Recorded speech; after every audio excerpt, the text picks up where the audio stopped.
Begato 9 va in scena a Campomorone contro Sestrese, due squadre con diversi obiettivi di classifica ma entrambe reduci da una vittoria.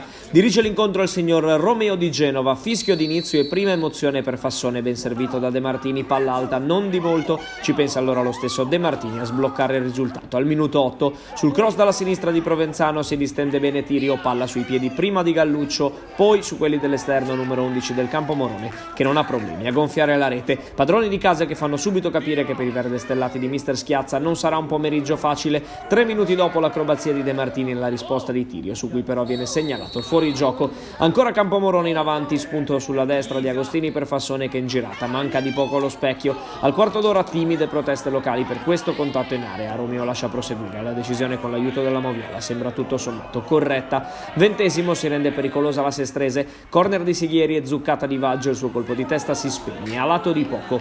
Ancora Fassone pericolosissimo alla mezz'ora, prima vede i suoi sogni di gloria infrangersi sui guantoni di Tirio, poi quegli stessi guantoni non riescono a deviare sopra la traversa. La traiettoria velenosa dello stesso numero 10 sul calcio piazzato dalla sinistra è la rete che vale il raddoppio per il Campomorone, che di fatto chiude la partita perché nel secondo tempo la Sestrese stenta ad affacciarsi dalle parti di Canciani. Al 53° è ancora un bianco-blu Zola a creare apprensione agli ospiti, palla che sfiora l'incrocio e termina fuori. È il minuto 60 quando Provenzano prova il gol con un tiro a incrociare ma senza fortuna. È il minuto 80 invece quando Delgado stende un avversario al limite dell'area. Romeo non ha dubbi ed estrae il cartellino rosso, decisione che forse con l'aiuto delle immagini sembra severa dal momento che la palla e il corpo del giocatore del Campomorone non stavano andando proprio dritti verso la porta. Quel calcio di punizione ad ogni modo lo batte Provenzano, palla a lato ma è solo il preludio della sua marcatura che arriva su un assist intelligente di Lamonica. Tirio in questo caso non è perfetto, la palla si deposita in rete beffarda e certifica un risultato rotondo in favore dei padroni di casa,